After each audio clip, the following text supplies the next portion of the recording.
Subscribe کریں live عزاداری جلال پور channel کو اور ساتھ ہی بیل آئیکن ضرور دبائیں۔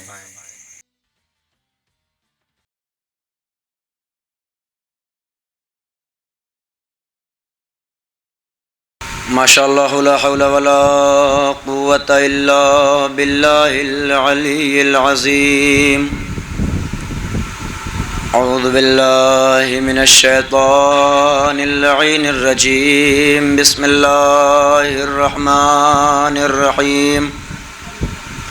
الحمد للہ الذی حدانا لہذا وما كنا لنہتدی لولا ان حدانا اللہ، لقد جاءت رسل ربنا بالحق، ثم الصلاة والسلام والتحية والإكرام على النبي الأمي المكي المدني القرشي الهاشمي الابتهي التهامي، مولانا ومولى الثقلين محبوب رب المشرقين والمغربين، جد الحسن والحسين أبي القاسم محمد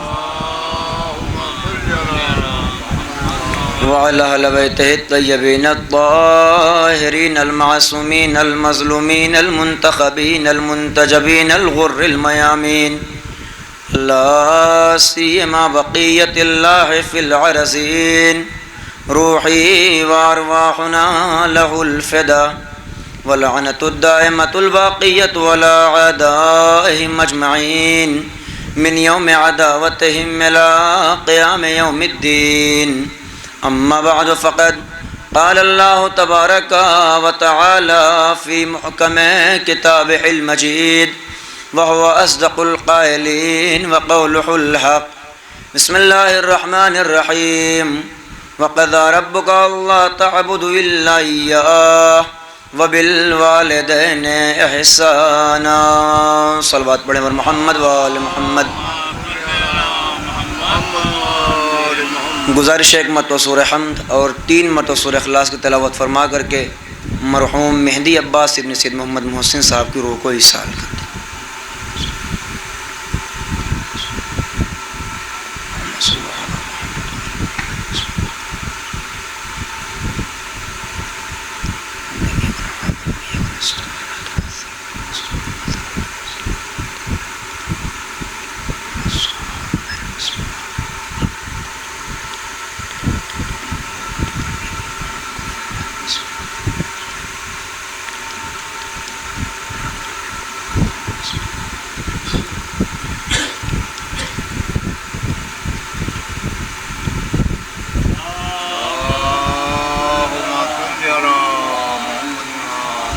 ایک صلوات مل جل کر پڑھیں پر محمد وآل محمد۔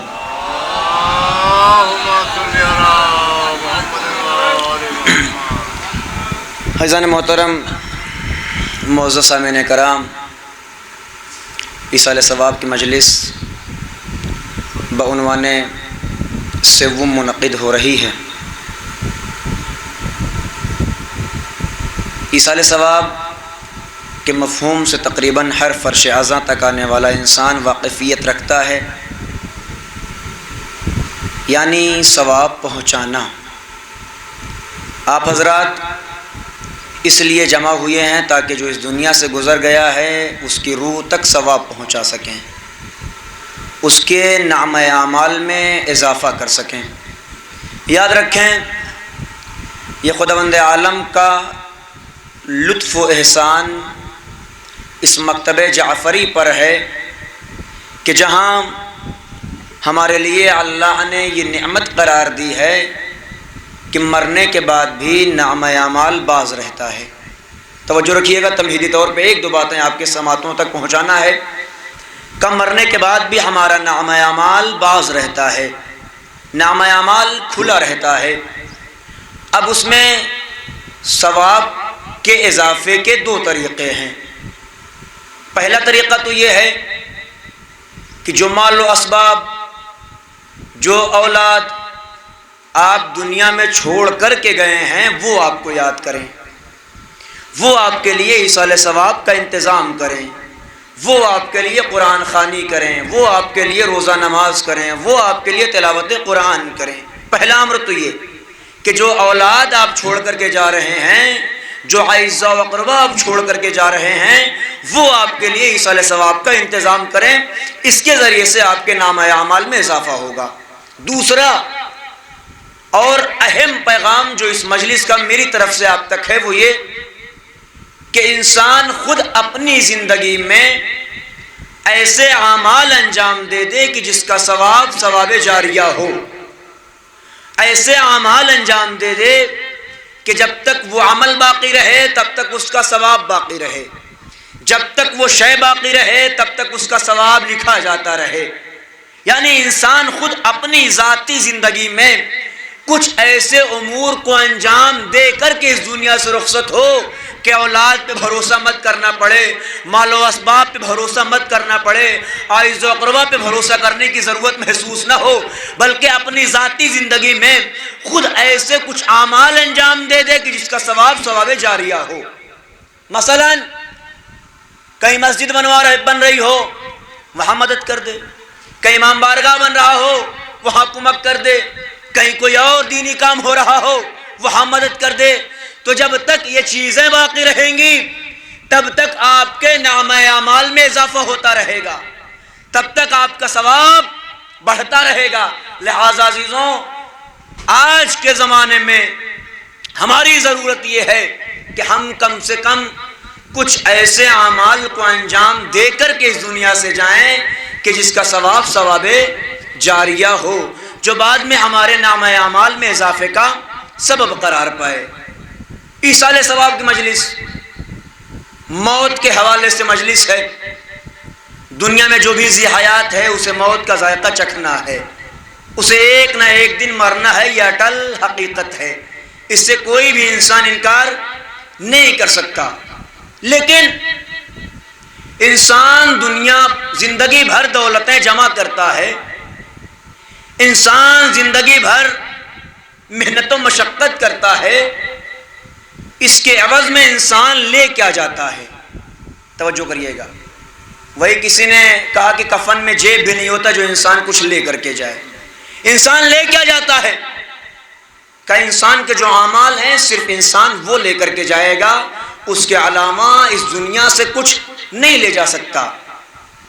بس دوست آئیں گے، احباب آئیں گے، رشتہ دار آئیں گے اور اپنی ساری زندگی کی محبتوں کا صلہ آپ کو یہ دیں گے کہ جب آپ کو قبرستان تک لے جایا جائے گا 2 مشت خاک آپ کے اوپر ڈال دیں گے۔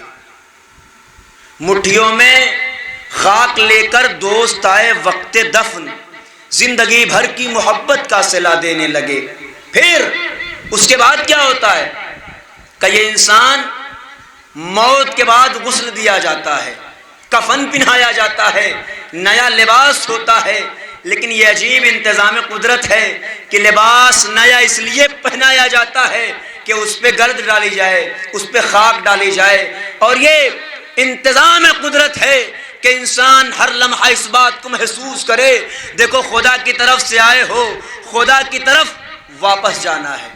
اسی لیے مولا کائنات کا ایک بہت مشہور فقرہ ہے، امام فرماتے ہیں کہ قیامت کا ایک منظر ہوگا کہ جہاں ہر انسان یہ حسرت کرے گا، اے میرے معبود مجھے زندگی دوبارہ عطا کر دے تاکہ میں تیری عبادت کر سکوں، تاکہ میں تیری اطاعت کر سکوں، تاکہ میں اعمال خیر بجا لا سکوں۔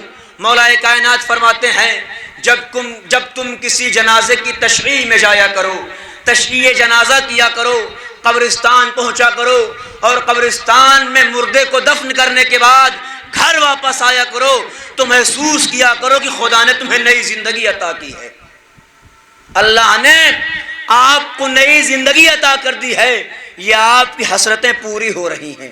لہذا عزیزوں، یہ موت ہے، یہ حقیقت ہے، یہ سب کو آنا ہے۔ بس کچھ لوگ موت کو خیال رکھتے ہوئے اعمال انجام دیتے ہیں، کچھ لوگ موت کو بھول جاتے ہیں، زندگی میں اعمال انجام دیتے رہتے ہیں۔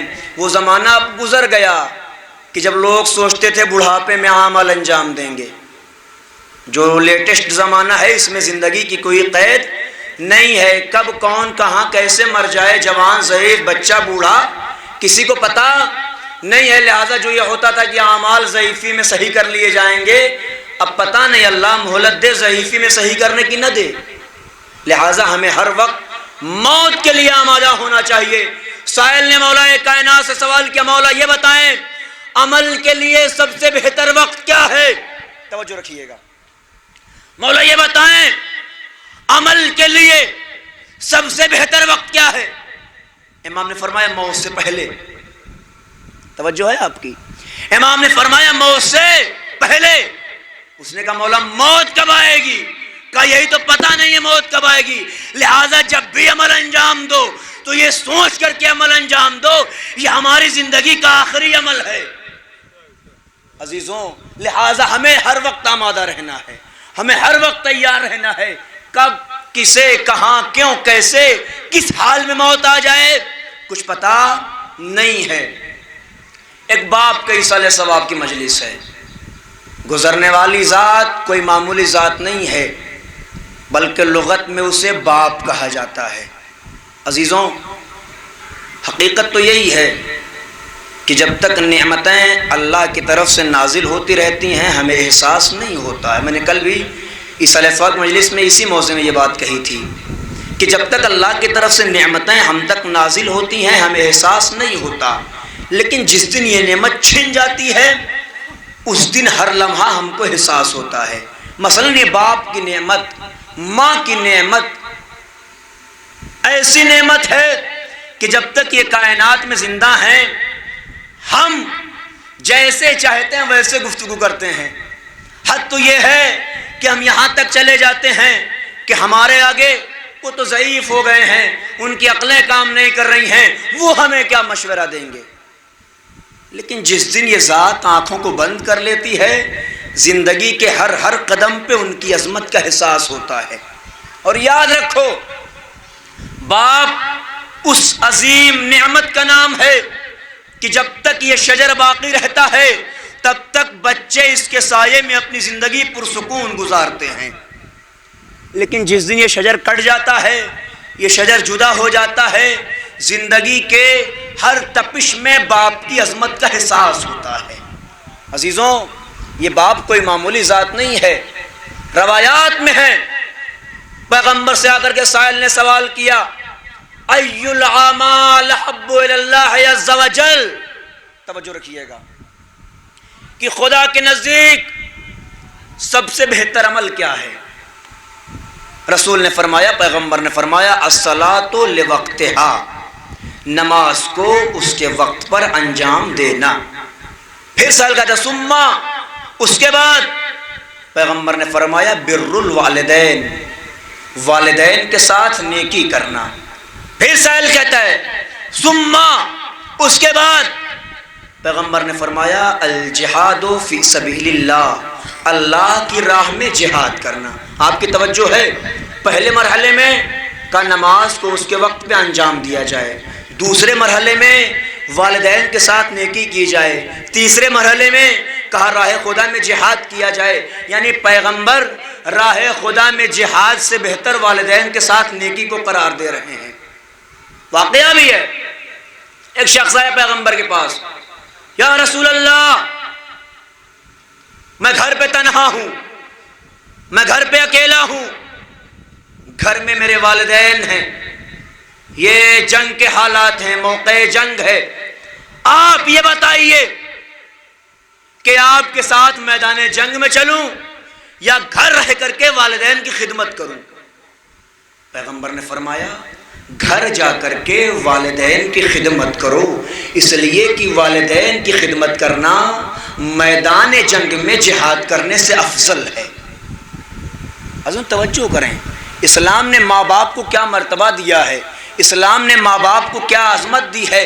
یاد رکھو اگر تم والدین کا شکریہ نہیں ادا کر سکتے تو ممکن ہی نہیں ہے کہ خدا کا شکریہ ادا کر سکو۔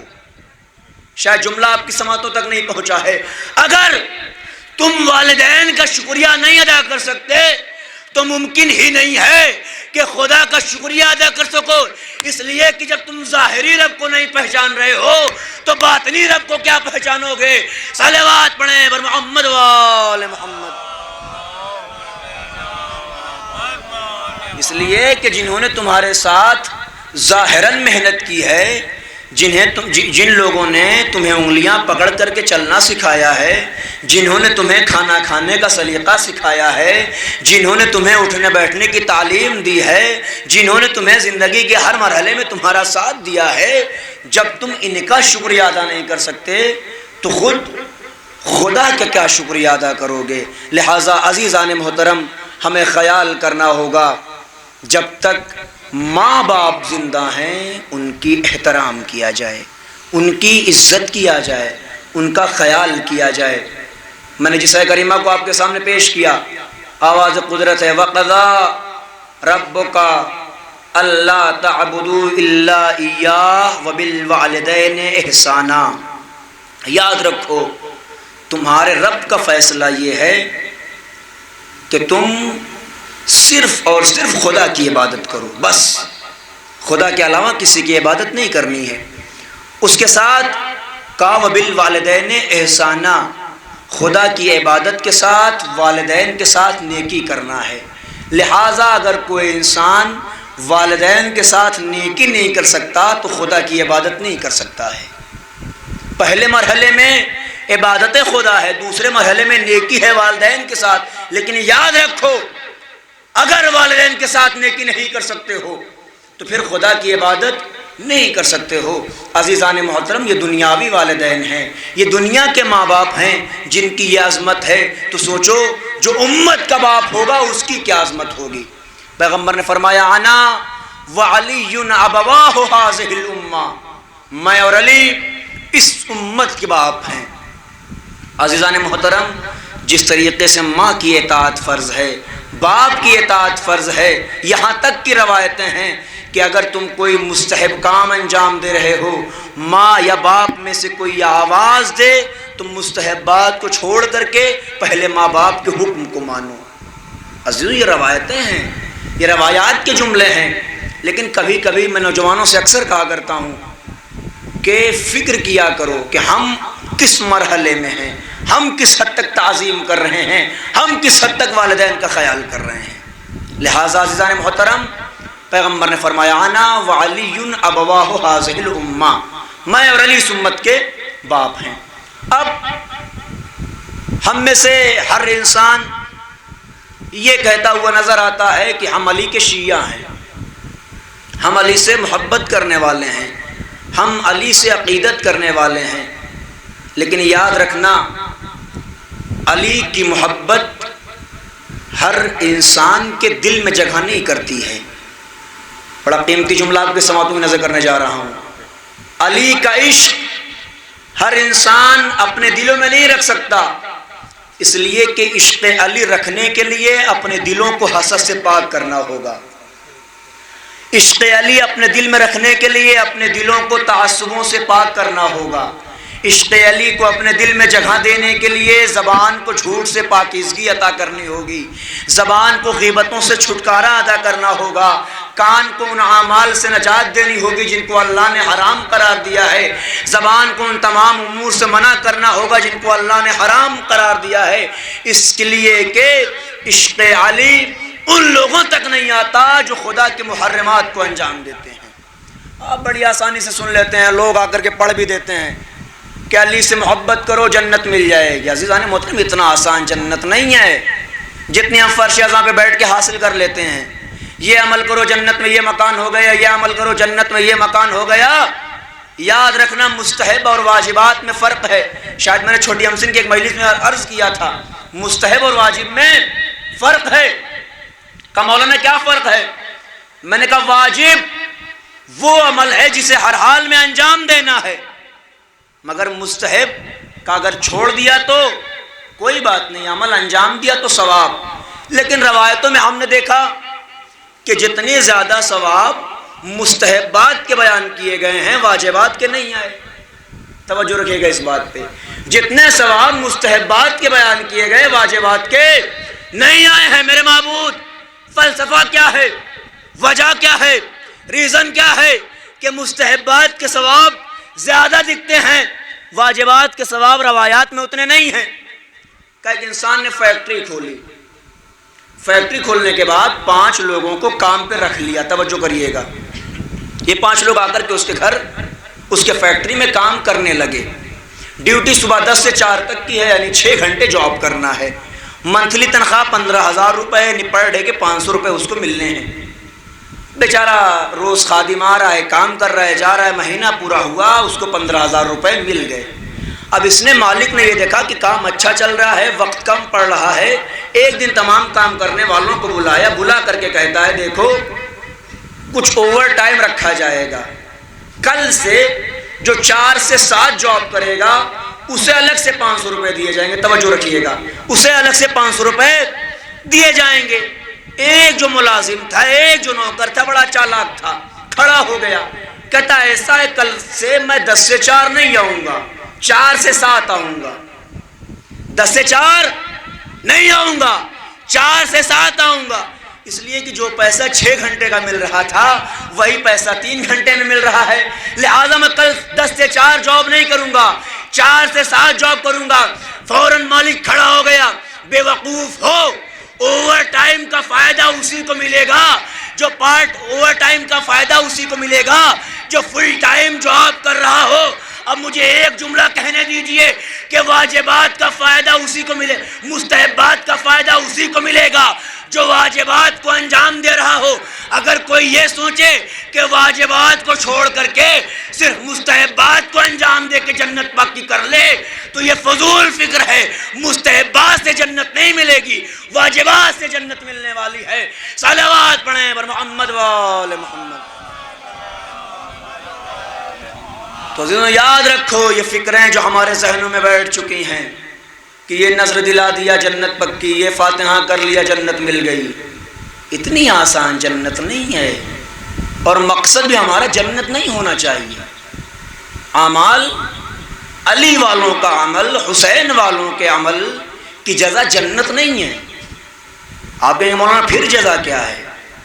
کا جزا شب عاشور حسین کے اصحاب نے بتائی ہے کہ حسین کے اصحاب کی جگہ کیا ہے.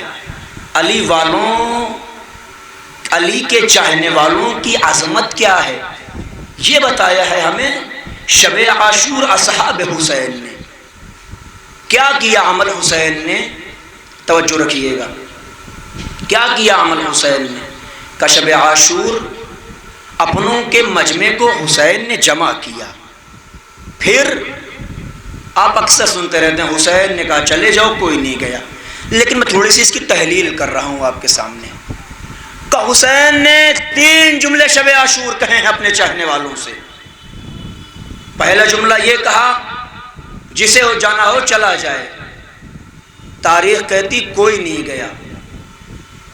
دوسرا جملہ حسین نے یہ کہا جسے جانا ہو چلا جائے، حسین چراغ کو خاموش کر دیتا ہے، پھر بھی کوئی نہیں گیا.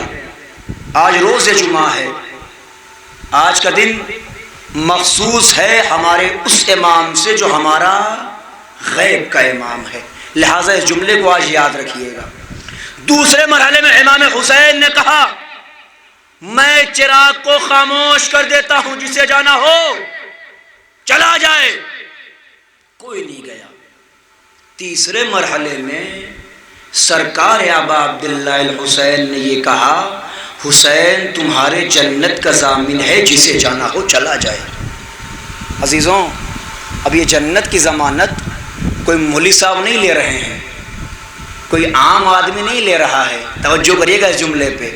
بلکہ جنت کی ضمانت وہ لے رہا ہے جو خود سردار جنت ہے.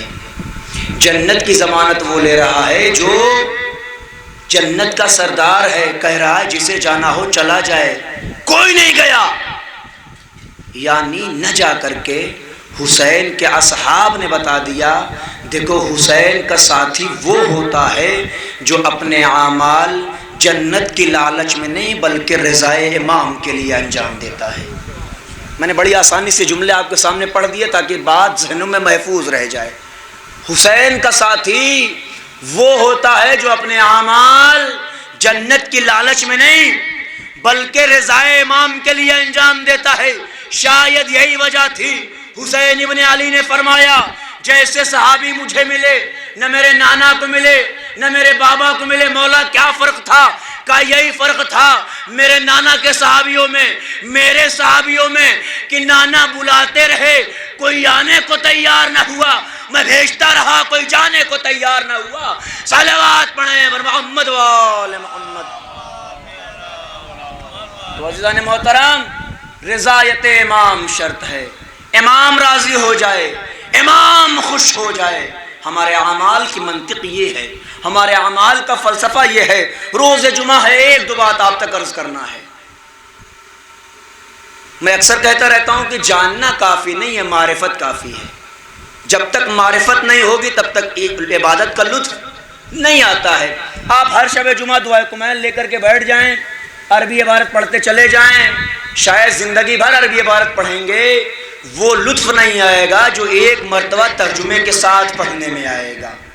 کیوں کہ جب آپ ترجمہ پڑھو گے آپ کو تب پتہ چلے گا کہ ہم خدا سے کیا مانگ رہے ہیں۔ توجہ ہے آپ کی؟ آپ کو تب محسوس ہوگا کہ خدا سے ہم کیا مطالبہ کر رہے ہیں۔ عزیزان محترم، پیغمبر نے کیا فرمایا؟ من مات ولم یعرف امام زمانہ فقد مات میتۃ جاہلیہ۔ جو شخص مر جائے اور اپنے زمانے کے امام کو نہ پہچان سکے اس کی موت جہالت کی موت ہے۔ اب آپ محسوس کریں، میں بڑی معذرت کے ساتھ ایک دو جملے ممبر سے ضرور کہوں گا۔ ہم محسوس کریں ہمارا وقت کا امام کون ہے، ہم اس کو کس حد تک پہچانتے ہیں۔ جاننے کی بات نہیں کر رہا میں، نام سب جانتے ہوں گے، والد کا نام سب جانتے ہوں گے، والدہ کا نام اکثریت جانتی ہوگی، لیکن کس حد تک پہچانتے ہیں یہ معیار ہے، کس حد تک ان کا تعارف ہم کو ہے یہ معیار ہے۔ ابھی شاید میں اسی مجمع میں پوچھ لوں کہ امام کی عمر اس وقت کیا ہے، شاید اکثریت خاموش رہ جائے گی، ہے کہ نہیں یہ بات؟ اگر یہی سوال کر لیا جائے کہ اس وقت امام زمانہ کی عمر کیا ہے، بھیا ہمارے وقت کے امام ہیں، ہمیں پتہ ہونا چاہیے، ہم نہیں جانیں گے تو کون جانے گا؟ دعوائے محبت کافی نہیں ہے، محبت کے ساتھ دلیل ضروری ہے۔ عزیزان محترم، دعویٰ کرنے والے ایک سے ایک آئے، چھٹے امام حضرت امام جعفر صادق علیہ السلام کا زمانہ ہے، دعوائے محبت کرنے والا آ گیا، مولا قیام کیوں نہیں کرتے؟ بنی امیہ کی حکومت ختم ہو رہی ہے، بنی عباس اپنی حکومت لانا چاہ رہے ہیں، حالات اچھے ہیں، آپ حکومت فاطمی کو قائم کر دیجیے۔ امام نے کہا محبت کا دم بھرنے آئے ہو؟ کہاں مولا؟ کہا قیام کر لوں؟ کہاں؟ کہا سامنے تنور روشن ہے، کود جاؤ۔ سامنے تنور روشن ہے، کود جاؤ۔ واقعات میں نے آپ کے سامنے یہ پڑھے ہیں، مجھے پتا ہے، لیکن سامنے تنور روشن ہے، کود جاؤ۔ کہتا مولا میں تو آپ کی مدد کی غرض سے آیا تھا، آپ مجھے تنور کے حوالے کر رہے ہیں۔ عزیزان محترم، اسی اسنا میں امام کا حقیقی چاہنے والا آ گیا، مولا سلام علیکم۔ امام نے جواب سلام دیا، تنور میں کود جاؤ، بغیر کسی چونچرا کے کود گیا۔ عزیزوں، اس نے بتایا کہ اطاعت امام کیسے کی جائے، امام کی اطاعت کیسے کی جائے، امام کی اتباع کیسے کی جائے۔ بس عزیزوں، میں ظاہراً میزبان کی حیثیت سے آیا تھا، مولانا تشریف لا چکے ہیں، بہت زیادہ وقت آپ کا نہیں لوں گا۔ امام کی اطاعت کیسے کی جائے؟ اب میرا پھر سوال وہی آپ سے ہے کہ اس وقت امام کی عمر کیا ہے؟ ایک آسان سا طریقہ شاید بتایا تھا، دوبارہ بتا رہا ہوں کہ جو سن چل رہا ہو، مثلا 1442 ہجری چل رہا ہے، اسی سے 256 یا 255 مائنس کر دیا کریے، جتنا بچ جائے اتنی امام کی عمر ہے۔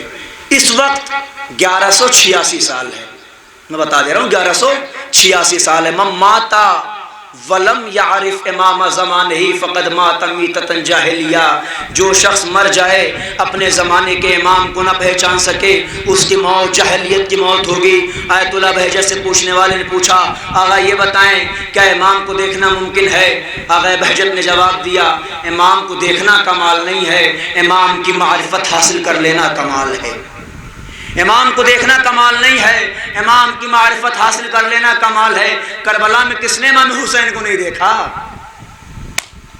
شمر نے بھی امام حسین کو دیکھا، ہرملا نے بھی امام حسین کو دیکھا، پیسر سعد نے بھی امام حسین کو دیکھا۔ لہٰذا یاد رکھیے گا دیکھنا کمال نہیں ہے، ان کی معرفت کو حاصل کرنا کمال ہے۔ میں پھر کہنا چاہوں گا اپنے نوجوانوں سے، نسل آئندہ تمہارے حوالے ہے، کوشش کرو ان پیغامات کو دنیا تک پہنچاؤ کہ محسوس ہو سکے کہ ہم کس کے ماننے والے ہیں۔ معرفت پیدا کرو، صرف رسموں کی آمادگی نہ کرو، رسم نہ نبھاؤ بلکہ حقیقت کو درک کرو، دین کو پہچانو، حقیقت دین کیا ہے اسے سمجھنے کی کوشش کرو۔ یہ رسماً مجالس، یہ رسماً تبرکات کا تقسیم کرنا، یہ رسم کی حیثیت سے مجالس کو منعقد کرنا، اس میں کوئی کمال نہیں ہے۔ ابا کرتے تھے ہم بھی کر رہے ہیں، دادا کرتے تھے ہم بھی کر رہے ہیں، یہ کوئی کمال نہیں ہے عزیزان محترم۔ ہاں کرنا ہو تو خلوص کے ساتھ کرو، کرنا ہو تو خدا کی رضا کے لیے کام اعمال کو انجام دو، حسین کی رضا کے لیے اعمال کو انجام دو۔ عزیزان محترم، معرفت کب حاصل ہوگی، ہم کب پہچانیں گے؟ ضروری نہیں ہے، اکثر لوگ کہا کرتے ہیں کہ مولانا لوگ منبر سے نہیں پڑھتے۔ بھیا ہر ذمہ داری مولوی نہیں لے رکھی ہے، تمہارے ایمان کا ذمہ دار مولوی نہیں بنے گا وہاں پہ۔ ہاں جو باتیں مولوی نے پڑھی ہیں اس کا ذمہ دار مولوی ہے، لیکن کچھ ذمہ داریاں ہماری اپنی بھی ہیں۔ ہم دین کے ماننے والے ہیں، ہم مذہب کے ماننے والے ہیں، ہم خود شیعہ ہیں، تو کچھ ذمہ داریاں ہماری بھی ہیں۔ کیا صرف مولوی کے پاس قرآن ہے امت کے پاس نہیں ہے؟ کیا کتابیں صرف مولویوں کو ملتی ہیں امت کو نہیں ملتی؟ کیا حدیثوں کی کتابیں صرف مولویوں کے پاس ہیں عام لوگوں کو نہیں خرید سکتا؟ یاد رکھیں، بڑی آسانی سے ہم کہہ دیتے ہیں کہ مولوی صاحب منبر سے بیان نہیں کرتے۔ بھیا ہر ذمہ داری مولوی نہیں لے رکھی ہے، آپ اپنے دین کے ذمہ دار ہو، آپ اپنے اعمال کے بھی ذمہ دار ہو۔ پھر وہی بات کہ بہت ساری باتیں مولوی منبر سے کہتا ہے، کتنے اعمال انجام دیے جاتے ہیں۔ لہٰذا خود کوشش کریں، اپنے دین کو خود سمجھیں۔ اصول دین میں تقلید نہیں ہے کہ مولوی منبر سے بتائے خدا ہے تب خدا کو مانا جائے، خدا عادل ہے تب خدا کے عدل کو مانا جائے، مولوی بتائے کہ امام ہے تب امام کو مانا جائے، نبوت ہے تب نبوت کو مانا جائے، قیامت ہے تب قیامت کو مانا جائے۔ نہیں، اصول دین آپ کو اپنی عقل پہ پرکھ کیا قبول کرنا ہے۔ لہٰذا معرفت پیدا کریں، پہچانے دین، عظمت دین کو سمجھیں۔ یہ دین کتنا اہم تھا حسین کی نگاہ میں، سوچو کہ جس دین کو بچانے کے لیے حسین نے اپنا سب کچھ قربان کر دیا۔ حسین جیسی ذات نے، حسین جیسی عظیم شخصیت نے اسی دین کو بچانے کے لیے اپنا سب کچھ قربان کر دیا ہے۔ سوچو کتنا عظیم ہوگا یہ دین، کتنا بامقصد ہوگا یہ دین، کتنا عظیم مرتبہ ہوگا اس دین کا خدا کی نگاہ میں کہ جس کو بچانے کے لیے حسین نے اپنا سب کچھ قربان کر دیا تھا۔ لہٰذا میرے عزیزوں، میرے دوستوں، جو حالات چل رہے ہیں اس حالات کو سمجھو اور دین میں خود مستحکم بنو، دین کو پڑھو، سمجھو، قرآن کو الماریوں کی زینت مت بناؤ۔ ایک باپ کے اصالہ ثواب مجلس سے بس ایک حدیث آپ کے سامنے پیش کر کے زحمت تمام کر دوں گا۔ مولا کائنات حضرت علی بن ابی طالب علیہ الصلوۃ والسلام ارشاد فرماتے ہیں کہ باپ کا حق بیٹے کے حوالے سے یہ ہے کہ اس کا اچھا نام رکھے، اسے ادب سکھائے، تیسرے مرحلے میں اسے قرآن کی تعلیم دے۔ لہٰذا فریضے میں سے ایک فریضہ جو والد کے اوپر بیٹوں کے حوالے سے ہے کہ اسے قرآن کی تعلیم دے۔ ایسا نہ ہو کہ ہم علوم دنیاوی کے چکر میں دین سے اتنا غافل ہو جائیں کہ ہمارا بیٹا جب نوحہ پڑھنے کے لیے ڈائری کھولے تو انگلش لکھی ہو، ہندی لکھی ہو، اردو کا کہیں پتہ نہ ہو۔ نہیں عزیزوں، اتنا دور دین سے نہیں ہونا ہے. کم سے کم اتنا ضرور پڑھا دو کہ ڈائریاں اردو میں بن جائیں، قرآن عربی میں پڑھ سکے، دینیات کا مطالعہ کر سکے، مراجع کی توضیح المسائل کا مطالعہ کر سکے. اتنا پیغام مجھے آپ تک پہنچانا تھا، بس یہیں اپنی گفتگو تمام کر رہا ہوں. ایک باپ کے ایصال ثواب کی مجلس ہے. باپ وہ شجر ہے، اول کلام میں میں نے عرض کیا تھا کہ جب تک زندہ رہتا ہے بیٹا اس کے سائے میں پرسکون زندگی گزارتا ہے، لیکن جس دن یہ شجر کٹ جاتا ہے تب اسے دھوپ کی تپش کا احساس ہوتا ہے کہ دھوپ کتنی شدید ہے، کتنی شدت ہے اس دھوپ میں. جب تک ماں باپ زندہ ہیں میرے نوجوانوں، جتنا ہو سکے ان کا احترام کرو، جتنا ممکن ہو سکے ان کی خدمت کر لو، جتنا ممکن ہو سکے ان کی اطاعت کرو. عزیزوں، دیکھنا ہے امام کی اطاعت کیسے کی جائے، دیکھنا ہے امام معصوم کو کیسے قبول کیا جائے. تو آئیے، کربلا کے میدان میں ایک ذات ہے جس کا نام عباس ہے. بتا دیا کہ امام کی اطاعت کیسے ہوتی ہے، امام کا حکم کیسے مانا جاتا ہے. ہر مرحلے پہ ہمیں عباس نے یہی سکھایا کہ معصوم کی اطاعت کیسے کی جائے. ہاں ارباب اعظام، ایک باپ کے ایصال ثواب کی مجلس کی آپ کو خبر ملی، آپ پرسہ دینے کے لیے اپنے اپنے گھروں سے آ گئے تاکہ بیٹوں کی خدمت میں پرسہ پیش کیا جا سکے، بیٹوں کو بتایا جا سکے کہ انہیں احساس یتیمی نہ ہو. ہاں، میں بیٹوں سے یہی کہنا چاہوں گا، گھر میں موجود خواتین بیٹیوں سے یہی کہنا چاہوں گا، ماں بھی زندہ ہے، ماں نے داغے جوانی دیکھی ہے، لیکن ہاں تمہارا لال اکبر سے بافضیلت نہیں تھا، ہاں تمہارا شوہر حسین سے زیادہ عظیم نہیں تھا، تمہارا باپ حسین سے زیادہ عظیم المرتبت نہیں تھا. ہاں، آپ کا بیٹا جدا ہوا، آپ کا شوہر اس دنیا سے رخصت ہوا، بچوں تمہارا باپ اس دنیا سے گیا، لوگ پرسہ دینے کے لیے آ گئے. جس نے جہاں سے سنا، کسی نے فون کے ذریعے سے پیغام تسلیت پیش کیا، کسی نے حاضر ہو کر کے سروں پہ دست شفقت پھیرا، پرسہ دیا، بیٹا پریشان مت ہو، ہم تمہارے ساتھ ہیں. لیکن ہاں، کربلا میں ہم نے ایک یتیم ایسا بھی دیکھا ہے کہ جس کی نگاہوں کے سامنے اس کا باپ کا لاشا بے گور و کفن تھا. بیٹا اتنا مجبور تھا کہ ہاتھوں میں ہتھکڑیاں، پیروں میں بیڑیاں، گلے میں توقے خاردار، کمر میں لنگر. ہاں، اتنا مجبور تھا کہ باپ کو غسل نہیں دے سکتا تھا، باپ کو کفن نہیں دے سکتا تھا. لو ارباب اعظم، میں نے مختصر کر دیا، انشاءاللہ اگلی مجلس آپ سنیں گے. یتیمی ہوتی کیا ہے، یتیم کہتے کسے ہیں؟ عزیزان محترم، اللہ نہ کرے ویسا یتیم کوئی ہو جیسی سکینہ یتیم ہوئی، ویسا یتیم کوئی ہو جیسے سید سجاد یتیم ہوئے. آپ نے دستور دنیا دیکھا ہے، جب کسی بیٹی سے باپ جدا ہوتا ہے لوگ پرسہ دیتے ہیں، جب کسی بیٹے سے باپ جدا ہوتا ہے لوگ پرسہ پیش کرتے ہیں. لیکن کربلا میں کسی نے پرسہ نہ دیا، کسی نے تازیانہ، کسی نے تماچے، کسی نے سیلیاں ماری ہیں. جزاکم اللہ. بس ارباب اعظم، ایک چھوٹی سی روایت سن لو، آپ کی زحمت تمام ہو گئی ہے. یہ روایتیں ان بچیوں کے لیے ہیں جو گھر میں موجود ہیں، بابا بابا کہہ کر کے رو رہی ہیں، بابا کو یاد کر کے آنسو بہا رہی ہیں. لیکن ہاں، میں اتنا ضرور کہوں گا، تمہیں کسی نے تازیانے نہیں مارے، تمہیں کسی نے تماچے نہیں مارے. لیکن مقتل کہتا ہے جب یہ قافلہ چلا، خولی کے ہاتھ سے سر حسین چھوٹ کر کے ایک جگہ نصب ہو گیا، سر حسین آگے نہیں بڑھ رہا ہے. شمر تازیانہ لے کر کہ میرے بیمار امام کے قریب آیا، آ کر کے عرض کرتا ہے سجاد، اگر تمہارے بابا کا سر آگے نہ بڑھا ہم تمہیں تازیانے لگائیں گے. بیمار امام نے حسرت بھری نگاہوں سے بابا کو دیکھا، بابا تازیانے کھانے کتاب باقی نہیں ہے. اللہ اکبر. خدا کوئی غم نہ دے سوائے غم اہل بیت علیہم الصلوۃ والسلام کے.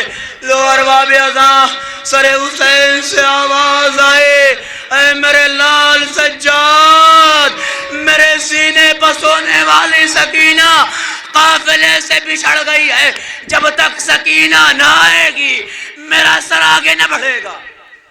لو ارباب اعظم، زینب نے اس آواز کو سنا، اونٹ سے نیچے اتری، سکینہ کو تلاش کرنا شروع کر دیا۔ اے بیٹا سکینہ کہاں ہو، تمہیں پھوپھی ڈھونڈ رہی ہے۔ اے سکینہ کہاں ہو، تمہیں پھوپھی تلاش کر رہی ہے۔ ڈھونڈتے ڈھونڈتے زینب نے کیا دیکھا کہ ایک مومنہ ہے جو اپنی آغوش میں لیے بچی کو پیار کر رہی ہے۔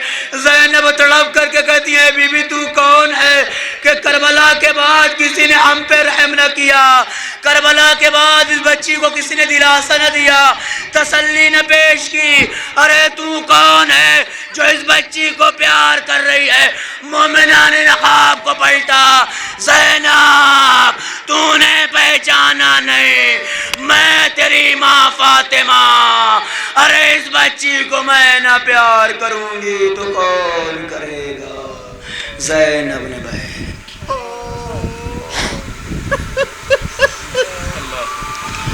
اللہ لعنت اللہ علی القوم الظالمین وسيعلم الذين ظلموا أي منقلب ينقلبون إنا لله وإنا إليه راجعون رضا بقضائه وتسليما لأمر الله بحق الزهراء وعبيها وبالها وبنيها والسر المستودع فيها۔ میرے مولا تجھے واسطہ محمد والے محمد کا اس سزا کو قبول فرما، جہاں جہاں محمد والے محمد کے چاہنے والے ان کی جان مال عزت آبرو کی حفاظت فرما، جو پریشان حال ان کی پریشانیوں کو دور فرما، حاضرین کی تمام تر نیک اور دلی حاجتوں کو پوری فرما، اس عالمی وبا کا خاتمہ فرما۔ اے میرے معبود اگر کوئی مومن یا مومنہ اس وبا کا شکار ہو گیا ہو تو اسے شفاء کامل و عاجل عطا فرما۔ میرے معبود تجھے واسطہ محمد والے محمد کا مرحوم کی مغفرت فرما، ان کو جوار معصومین میں جگہ عنایت فرما، پسماندگان کو صبر جمیل کی توفیق مرحمت فرما۔ میرے معبود تجھے واسطہ محمد و آل محمد کا منتقم خون کربلا حضرت حجت کے ظہور میں تعجیل فرما اور ہم کو حضرت کے عون و انصار میں شمار فرما۔ ربنا تقبل منا انکا انت السمیع العلیم۔ مزید گزارش ہے ایک مرتبہ سورہ حمد 3 مرتبہ سورہ اخلاص کی تلاوت فرما کر کے مرحوم مہدی عباس ابن سید محمد محسن صاحب کی روح کو ایصال کرنا۔